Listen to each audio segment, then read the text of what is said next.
The Chronicles of Narnia by C.S. Lewis. Book 3. The Voyage of the Dawn Treader. Chapter 15. The Wonders of the Last Sea. Very soon after they had left Ramadu's country, they began to feel that they had already sailed beyond the world. All was different. For one thing, they all found that they were needing less sleep.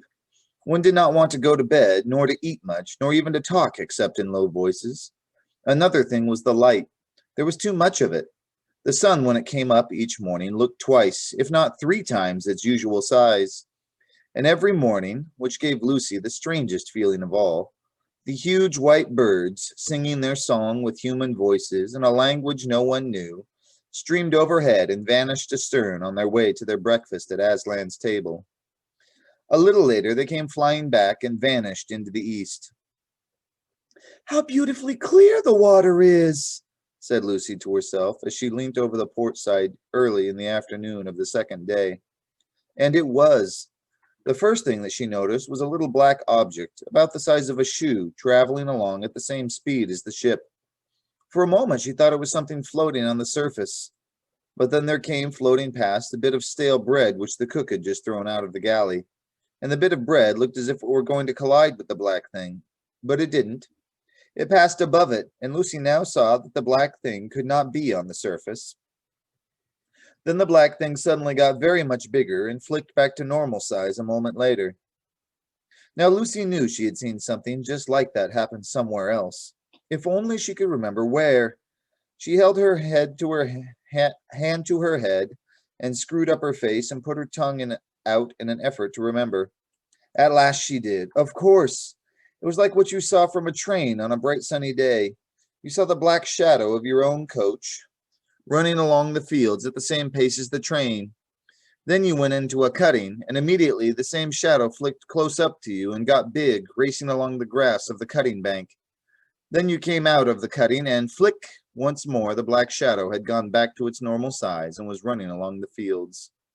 "It's our shadow, the shadow of the Dawn Treader," said Lucy. "Our shadow running along on the bottom of the sea. That time when it got bigger, it went up a hill. But in that case, the water must be clearer than I thought. Good gracious, I must be seeing the bottom of the sea, fathoms and fathoms down." As soon as she had said this, she realized that the great silvery expanse which she had been seeing, without noticing, for some time was really the sand on the seabed, and that all sorts of darker or brighter patches were not lights and shadows on the surface, but real things on the bottom. At present, for instance, they were passing over a mass of soft purply green with a broad, winding strip of pale gray in the middle of it. But now that she knew it was the bottom, she saw it much better. She could see that bits of the dark stuff were much higher than other bits and were waving gently. "Just like trees in a wind," said Lucy. "And I do believe that's what they are. It's a submarine forest." They passed on above it, and presently the pale streak was joined by another pale streak. "If I were down there," thought Lucy, "that streak would be just like a road through the wood, and that place where it joins the other would be a crossroads. Oh, I do wish I was. Hello, the forest is coming to an end, and I do believe the streak really was a road. I can still see it going on across the open sand. It's a different color, and it's marked out with something at the edges, dotted lines. Perhaps they are stones, and now it's getting wider." But it was not really getting wider. It was getting nearer. She realized this because of the way in which the shadow of the ship came rushing up towards her. And the road, she felt sure it was a road now, began to go up in zigzags. Obviously, it was climbing up a steep hill. And when she held her head sideways and looked back, what she saw was very like what you see when you look down a winding road from the top of a hill. She could even see the shafts of sunlight falling through the deep water onto the wooded valley, and, in the extreme distance, something melting away into a dim greenness. And some places, the sunny ones, she thought, were ultramarine blue. She could not, however, spend much time looking back. What was coming into view in the forward direction was too exciting. The road had apparently now reached the top of the hill and ran straight forward. Little specks were moving to and fro on it, and now something most wonderful, fortunately in full sunlight, or as full as it can be when it falls through fathoms of water, flashed into sight. It was knobby and jagged and of a pearly or perhaps an ivory color. She was so nearly straight above it that at first she could hardly make out what it was, but everything became plain when she noticed its shadow. The sunlight was falling across Lucy's shoulders, so the shadow of the thing lay stretched out on the sand behind it, and by its shape she saw clearly that it was a shadow of towers and pinnacles and minarets and domes. "Why, it's a city or a huge castle," said Lucy to herself, "but I wonder why they've built it on top of a high mountain." Long afterwards, when she was back in England and talked all these adventures over with Edmund, they thought of a reason, and I am pretty sure it is the true one. In the sea, the deeper you go, the darker and colder it gets. And it is down there in the dark and cold that dangerous things live. The squid and the sea serpent and the kraken. The valleys are the wild, unfriendly places. The sea people feel about their valleys as we do about the mountains, and feel about their mountains as we feel about valleys. It is on the heights, or as we would say, in the shallows, that there is warmth and peace. The reckless hunters and brave knights of the sea go down into the depths on quests and adventures, but return home to the heights for rest and peace, courtesy and counsel, the sports, the dances, and the songs. They had passed the city, and the seabed was still rising. It was only a few 100 feet below the ship now. The road had disappeared. They were sailing above an open, park-like country, dotted with little groves of brightly colored vegetation, and then Lucy nearly squealed aloud with excitement. She had seen people. There were between 15 and 20 of them, all mounted on seahorses. Not the tiny little seahorses which you may have seen in museums, but horses rather bigger than themselves. They must be noble and lordly people, Lucy thought, for she could catch the gleam of gold on some of their foreheads and streamers of emerald on orange-colored stuff fluttering from their shoulders in the current. Then, "Oh, bother these fish," said Lucy, for a whole shoal of fat fish swimming quite close to the surface had come between her and the sea people. But though this spoiled her view, it led to the most interesting thing of all. Suddenly, a fierce little fish of a kind she had never seen before came darting up from below, snapped, grabbed, and sank rapidly with one of the fat fish in its mouth. And all the sea people were sitting on their horses staring up at what had happened. They seemed to be talking and laughing. And before the hunting fish had got back to them with its prey, another of the same kind came up from the sea people, and Lucy was almost certain that one big seaman who sat on his seahorse in the middle of the party had sent it or released it, as if he had been holding it back till then in his hand or on his wrist. "Why, I do declare," said Lucy, "it's a hunting party, or more like a hawking party. Yes, that's it. They ride out with these little fierce fish on their wrists, just as we ride out with falcons on our wrists when we were kings and queens at Cair Paravel long ago. And then they fly them, or I suppose I should say swim them, at the others. How—" She stopped suddenly because the scene was changing. The sea people had noticed the dawn treader. The shoal of fish had scattered in every direction. The people themselves were coming up to find out the meaning of this big black thing which had come between them and the sun. And now they were so close to the surface that if they had been in air instead of water, Lucy could have spoken to them. There were men and women both. All wore coronets of some kind, and many had chains of pearls. They wore no other clothes. Their bodies were the color of old ivory, their hair dark purple. The king in the center, no one could mistake him for anything but the king, looked proudly and fiercely into Lucy's face and shook a spear in his hand. His knights did the same. The faces of the ladies were filled with astonishment. Lucy felt sure they had never seen a ship or a human before, and how should they in seas beyond the world's end where no ship ever came? "What are you staring at, Lou?" said a voice close beside her. Lucy had been so absorbed in what she was seeing that she started at the sound, and when she turned, she found that her arm had gone dead from leaning so long on the rail in one position. Drinian and Edmund were beside her. "Look," she said. They both looked, but almost at once Drinian said in a low voice, "Turn round at once, your majesties. That's right, with your backs to the sea, and don't look as if we were talking about anything important." "Why, what's the matter?" said Lucy as she obeyed. "It'll never do for the sailors to see all that," said Drinian. "We'll have men falling in love with a sea woman, or falling in love with the undersea country itself, and jumping overboard. I've heard of that kind of thing happening before in strange seas. It's always unlucky to see these people. But we used to know them, said Lucy. In the old days at Cair Paravel, when my brother Peter was High King, they came to the surface and sang at our coronation. I think they must have been a different kind, Lou, said Edmund. They could live in the air as well as underwater. I rather think these can't. By the look of them, they'd have surfaced and started attacking us long ago if they could. They seem very fierce. At any rate, said Drinian. But at the moment, two sounds were heard. One was a plop. The other was a voice from the fighting top shouting, "Man overboard!" Then everyone was busy. Some of the sailors hurried aloft to take in the sail. Others hurried below to get out the oars. And Rince, who was on duty in the poop, began to put the helm hard over so as to come round and back to the man who had gone overboard. But by now, everyone knew that it wasn't strictly a man. It was Reepicheep. "Drat that mouse," said Drinian. "He's more trouble than all the rest of the ship's company put together. If there's any scrape to be got into, in he will get. He ought to be put in irons, keel-hauled, marooned, have his whiskers cut off. Can anyone see the little blighter?"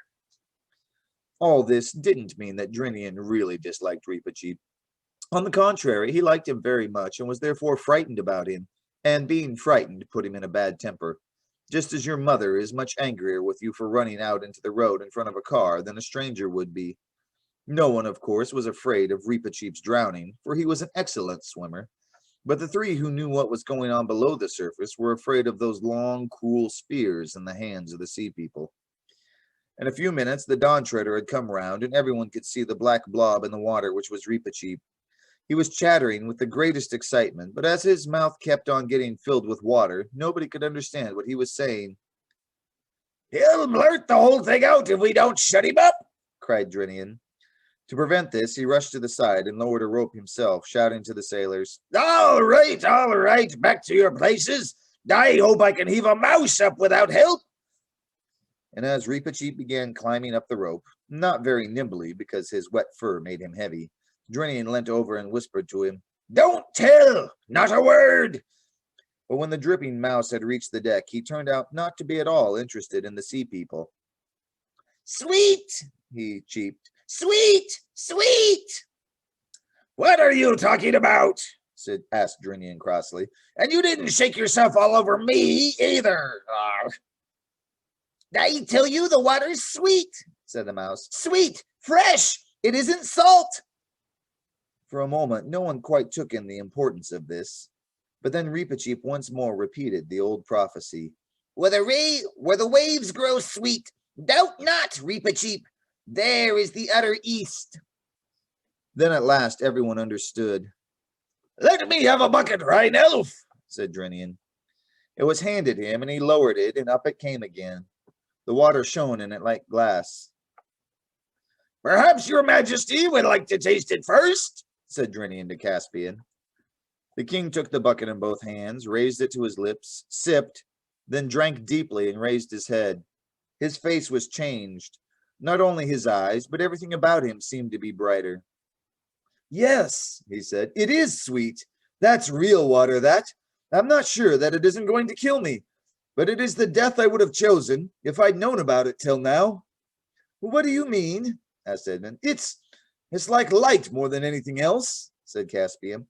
"That is what it is," said Reepicheep. "Drinkable light. We must be very near the end of the world now." There was a moment's silence, and then Lucy knelt down on the deck and drank from the bucket. "It's the loveliest thing I've ever tasted," she said with a kind of gasp. "But oh, it's strong. We shan't need to eat anything now." And one by one, everybody on board drank. And for a long time, they were all silent. They felt almost too well and strong to bear it. And presently, they began to notice another result. As I have said before, there had been too much light ever since they'd left the island of Ramadou. The sun too large, though not too hot. The sea too bright, the air too shining. Now, the light grew no less. If anything, it increased. But they could bear it. They could look straight up at the sun without blinking. They could see more light than they had ever seen before, and the deck and the sail and their own faces and bodies became brighter and brighter, and every rope shone. And the next morning, when the sun rose, now 5 or 6 times its old size, they stared hard into it, and they could see the very feathers of the birds that came flying from it. Hardly a word was spoken on board all that day, till about dinner time. No one wanted any dinner. The water was enough for them. When Drinian said, "I can't understand this. There's not a breath of wind. The sail hangs dead. The sea is flat as a pond. And yet we drive on as fast as if there were a gale behind us." "I've been thinking of that too," said Caspian. "We must be caught in some strong current." Said Edmund.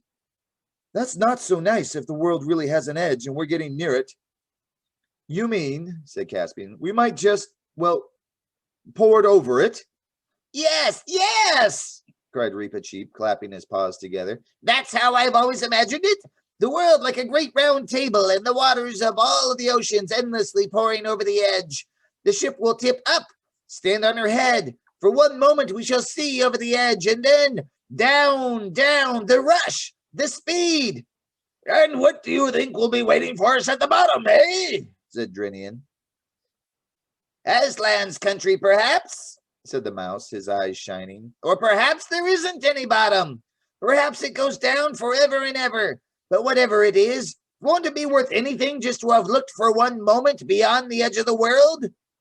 "But look here," said Eustace. "This is all rot. The world's round. I mean, round like a ball, not like a table." "Our world is," said Edmund. "But is this?" "Do you mean to say," asked Caspian, "that you three come from a round world, round like a ball, and you've never told me? It's really too bad of you, because we have fairy tales in which there are round worlds, and I always loved them.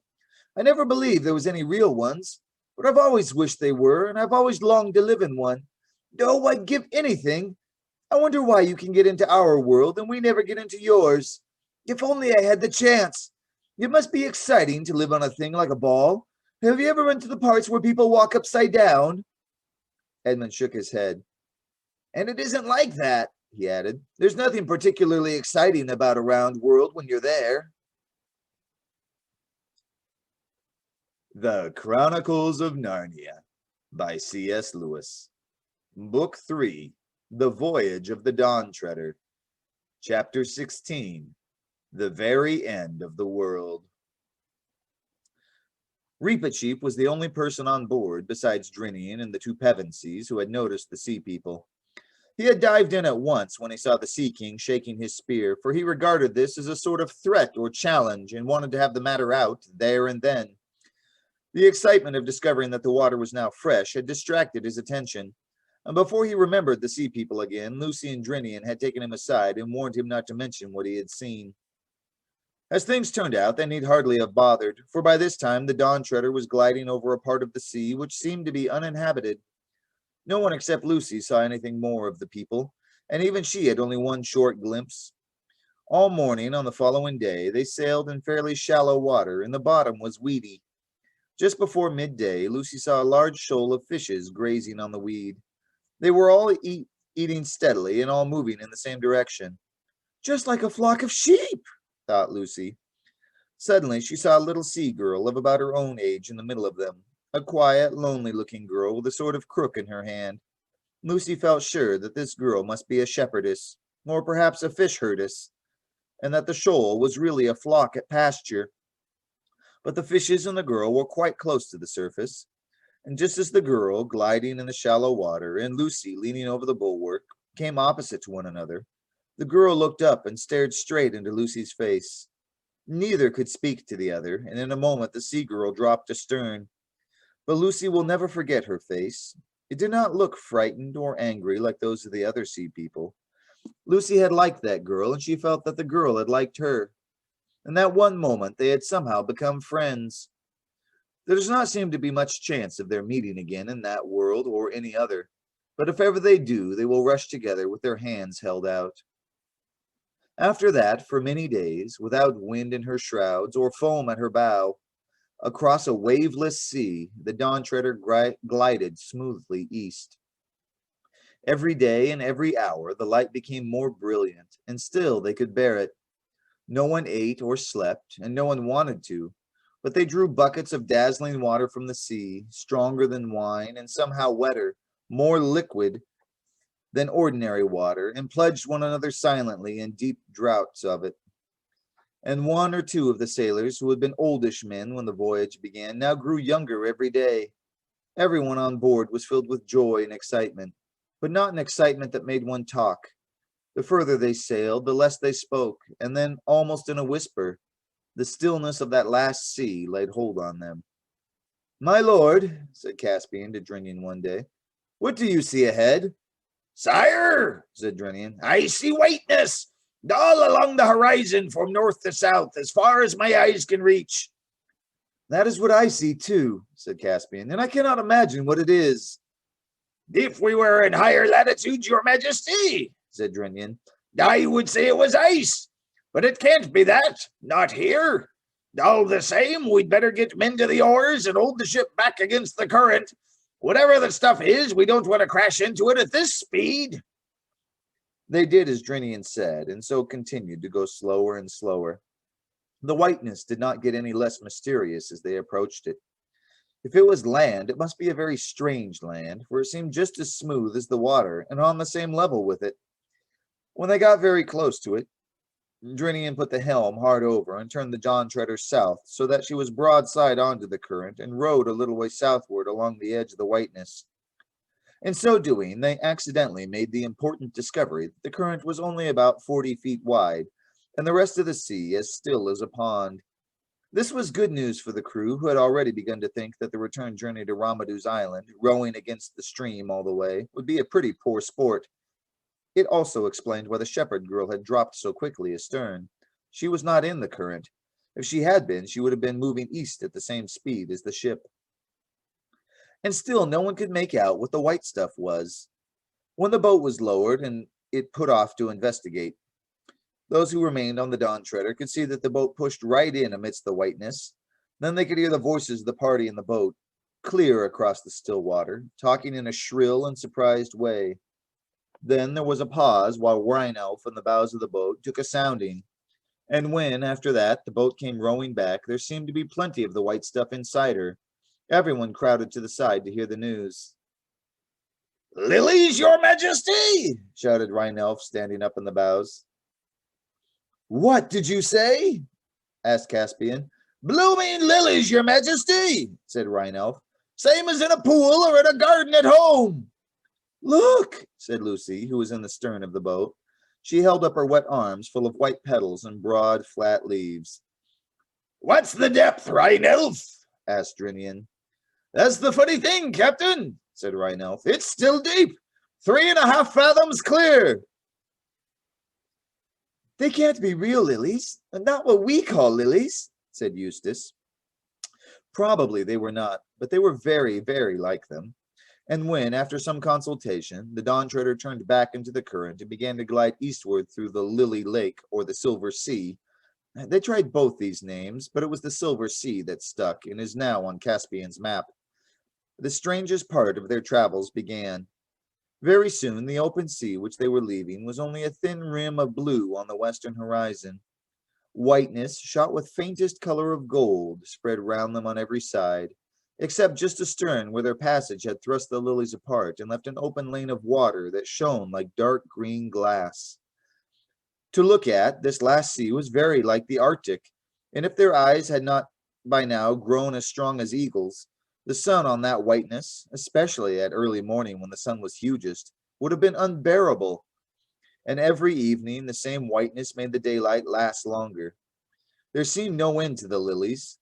Day after day, from all those miles and leagues of flowers, there rose a smell which Lucy found very hard to describe.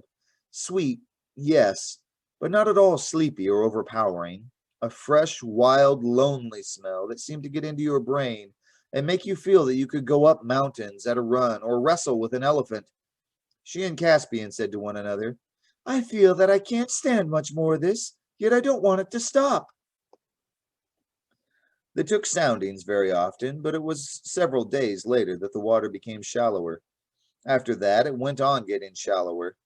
There came a day when they had to row out of the current and feel their way forward at a snail's pace rowing.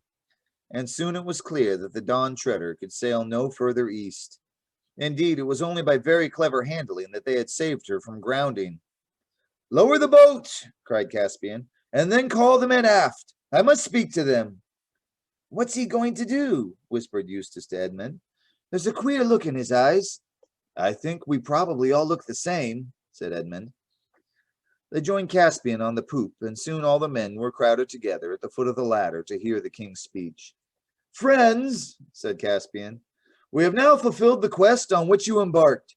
The 7 lords are all accounted for, and as Sir Reepicheep has sworn never to return, when you reach Ramadu's land, you will doubtless find the lords Revilian and Argraz and Mavromorn awake. To you, my lord Drinian, I entrust this ship, bidding you sail to Narnia with all the speed you may, and above all not to land on the island of Deathwater, and instruct my regent, the dwarf Trumpkin, to give all these, my shipmates, the rewards I promised them. They have been earned well, and if I come not again, it is my will that the regent, the master Cornelius, and Truffle Hunter the Badger, and the lord Drinian choose a king of Narnia with the consent—" "But, sire," interrupted Drinian, "are you abdicating?" "I am going with Reepicheep to see the world's end," said Caspian. A low murmur of dismay ran through the sailors. "We will take the boat," said Caspian. "You will have no need of it in these gentle seas, and you must build a new one in Ramadu's island. And now—" "Caspian," said Edmund suddenly and sternly, "you can't do this." "Most certainly," said Reepicheep. "His Majesty cannot." "No, indeed," said Drinian. "Can't," said Caspian sharply, looking for a moment not unlike his uncle Miraz. "Begging your Majesty's pardon," said Rhinelf from the deck below, "but if one of us did the same, it would be called deserting." "You presume too much on your long service, Rhinelf," said Caspian. "No, sire, he's perfectly right," said Drinian. "By the mane of Aslan," said Caspian, "I had thought you were all my subjects here, not my schoolmasters." "I'm not," said Edmund, "and I say you cannot do this." "Can't again," said Caspian. "What do you mean?" "If you please, your Majesty, we mean shall not," said Reepicheep with a very low bow. "You are the king of Narnia. You break faith with all your subjects, and especially Trumpkin, if you do not return. You shall not please yourself with adventures as if you were a private person. And if your Majesty will not hear reason, it will be the truest loyalty of every man on board to follow me in disarming and binding you till you come to your senses." "Quite right," said Edmund, "like they did with Ulysses when he wanted to go near the Sirens." Caspian's hand had gone to his sword hilt when Lucy said, "And you've almost promised Ramadu's daughter to go back." Caspian paused. "Well, yes, there is that," he said. He stood irresolute for a moment and then shouted out to the ship in general, "Well, have your way. The quest is ended. We all return. Get the boat up again." "Sire," said Reepicheep, "we do not all return. As I explained before—" "Silence!" thundered Caspian. "I've been lessoned, but I'll not be baited. Will no one silence that mouse?" "Your Majesty promised," said Reepicheep, "to be a good lord to the talking beasts of Narnia." "Talking beasts, yes," said Caspian. I said nothing about beasts that never stop talking." And he flung down the ladder in a temper and went into the cabin, slamming the door. But when the others rejoined him a little later, they found him changed. He was white, and there were tears in his eyes. "It's no good," he said. "I might as well have behaved decently for all the good I did with my temper and swagger. Aslan has spoken to me. No, I don't mean he was actually here. He wouldn't fit into the cabin, for one thing. But that gold lion's head on the wall came to life and spoke to me. It was terrible. His eyes. Not that he was all that rough with me. Only a bit stern at first. But it was terrible all the same. And he said, oh, I can't bear it. The worst thing he could have said. You're to go on, Reep, and Edmund, and Lucy, and Eustace, and I'm to go back. Alone, and at once. And what is the good of anything?" "Caspian, dear," said Lucy, "you knew we'd have to go back to our own world sooner or later." "Yes," said Caspian with a sob, "but this is sooner." "You'll feel better when you get back to Ramadu's island," said Lucy. He cheered up a little later on, but it was a grievous parting on both sides, and I will not dwell on it. About 2 o'clock in the afternoon, well victualled and watered, though they thought they would need neither food nor drink, and with Reepicheep's coracle on board, the boat pulled away from the Dawn Treader to row through the endless carpet of lilies. The Dawn Treader flew all her flags and hung out her shields to honor their departure. Tall and big and homelike she looked from their low position with the lilies all round them. And before she was out of sight, they saw her turn and begin rowing slowly westward. Yet though Lucy shed a few tears, she could not feel it as much as you might have expected. The light, the silence, the tingling smell of the silver sea, even, in some odd way, the loneliness itself, were too exciting. There was no need to row, for the current drifted them steadily to the east. None of them slept or ate. All that night and all next day they glided eastward, and when the third day dawned, with a brightness you or I could not bear, even if we had dark glasses on, they saw a wonder ahead. It was as if a wall stood up between them and the sky, a greenish-gray, trembling, shimmering wall. Then up came the sun, and at its first rising they saw it through the wall, and it turned into wonderful rainbow colors. Then they knew that the wall was really a long, tall wave, a wave endlessly fixed in one place, as you may often see at the edge of a waterfall.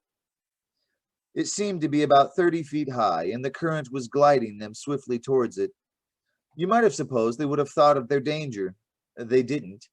I don't think anyone could have in their position, for now they saw something not only behind the wave, but behind the sun. They could not have seen even the sun if their eyes had not been strengthened by the water of the last sea. But now they could look at the rising sun and see it clearly and see things beyond it. What they saw eastward, beyond the sun, was a range of mountains. It was so high that either they never saw the top of it or they forgot it. None of them remember seeing any sky in that direction. And the mountains must really have been outside the world, for any mountains even a quarter of that or a 20th of that height ought to have had ice and snow on them. But these were warm and green and full of forests and waterfalls, however high you looked. And suddenly there came a breeze from the east, tossing the top of the wave into foamy shapes and ruffling the smooth water all round them. It lasted only a second or so, but what it brought them in that second, none of those 3 children will ever forget. It brought both a smell and a sound, a musical sound. Edmund and Eustace would never talk about it afterwards. Lucy could only say, "It would break your heart." "Why?" said I. "Was it so sad?" "Sad? No," said Lucy. No one in that boat doubted that they were seeing beyond the end of the world into Aslan's country. At that moment, with a crunch, the boat ran aground. The water was too shallow for it now. "This," said Reepicheep, "is where I go on alone." They did not even try to stop him, for everything now felt as if it had been fated or had happened before. They helped him to lower his little coracle. Then he took off his sword. "I shall need it no more," he said, and flung it far away across the lilied sea. Where it fell, it stood upright with the hilt above the water. Then he bade them goodbye, trying to be sad for their sakes, but he was quivering with happiness. Lucy, for the first and last time, did what she had always wanted to do, taking him in her arms and caressing him. Then hastily he got into his coracle and took his paddle, and the current caught it, and away he went, very black against the lilies. But no lilies grew on the wave. It was a smooth green slope. The coracle went more and more quickly, and beautifully it rushed up the water's side. For one split second they saw its shape and Reepicheep's on the very top. Then it vanished, and since that moment no one can truly claim to have seen Reepicheep the mouse. But my belief is that he came safe to Aslan's country and is alive there to this day. As the sun rose, the sight of those mountains outside the world faded away. The wave remained, but there was only blue sky behind it. The children got out of the boat and waded, not towards the wave, but southward to a wall of water on their left, with the wall of water on their left. They could not have told you why they did this. It was their fate. And though they had felt, and been, very grown up on the Dawn Treader, They now felt just the opposite and held hands as they waded through the lilies. They never felt tired. The water was warm, and all the time it got shallower. At last, they were on dry sand, and then on grass, a huge plain of very fine short grass, almost level with the silver sea, and spreading in every direction without so much as a molehill. And of course, as it always does in a perfectly flat place without trees, it looked as if the sky came down to meet the grass in front of them. But as they went on, they got the strangest impression that here at last the sky did really come down and join the earth. A blue wall, very bright, but real and solid, more like glass than anything else. And soon they were quite sure of it. It was very near now. But between them and the foot of the sky, there was something so white on the green grass that even with their eagle's eyes they could hardly look at it. They came on and saw that it was a lamb. "Come and have breakfast," said the lamb in its sweet, milky voice. Then they noticed for the first time that there was a fire lit on the grass and fish roasting on it. They sat down and ate the fish, hungry now for the first time for many days. And it was the most delicious food they had ever tasted. "Please, lamb," said Lucy, "is this the way to Aslan's country?" "Not for you," said the lamb. "For you, the door into Aslan's country is from your own world." "What?" said Edmund. "Is there a way into Aslan's country from our world too?" "There is a way into my country from all the worlds," said the lamb. But as he spoke, his snowy white flushed into tawny gold, and his size changed, and he was Aslan himself, towering above them and scattering light from his mane. "Oh, Aslan," said Lucy, "will you tell us how to get into your country from our world?" I shall be telling you all the time, said Aslan. but I will not tell you how long or short the way will be, only that it lies across a river. But do not fear that, for I am the great bridge builder. And now come, I will open the door in the sky and send you to your own land. "Please, Aslan," said Lucy, "before we go, will you tell us when we can come back to Narnia again? Please, and oh, do make it soon." Dearest, said Aslan very gently, you and your brother will never come back to Narnia. "Oh, Aslan," said Edmund and Lucy, both together in despairing voices. You are too old, children, said Aslan, and you must begin to come close to your own world now. "It isn't Narnia, you know," sobbed Lucy. "It's you. We shan't meet you there. And how can we live, never meeting you?" But you shall meet me there, dear one, said Aslan. Are you there too, sir?" said Edmund. I am, said Aslan. But there I have another name. You must learn to know me by that name. This was the very reason you were brought to Narnia, that by knowing me here for a little, you may know me better there. "And is Eustace never to come back here either?" said Lucy. Child, said Aslan, do you really need to know that? Come, I am opening the door in the sky.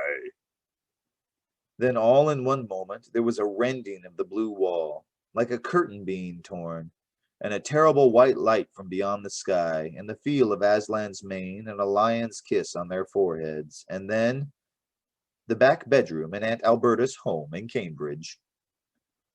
Only two more things need to be told. One is that Caspian and his men all came safely back to Ramadu's island, and the three lords woke from their sleep. Caspian married Ramadu's daughter, and they all reached Narnia in the end, and she became a great queen and the mother and grandmother of great kings. The other is that back in our own world, everyone soon started saying how Eustace had improved and how you'd never know him for the same boy. Everyone except Aunt Alberta, who said he had become very commonplace and tiresome, and it must have been the influence of those Pevensey children. Thus ends Book 3 in the Chronicles of Narnia, The Voyage of the Dawn Treader. Join us next time for book number 4 in the series, The Silver Chair.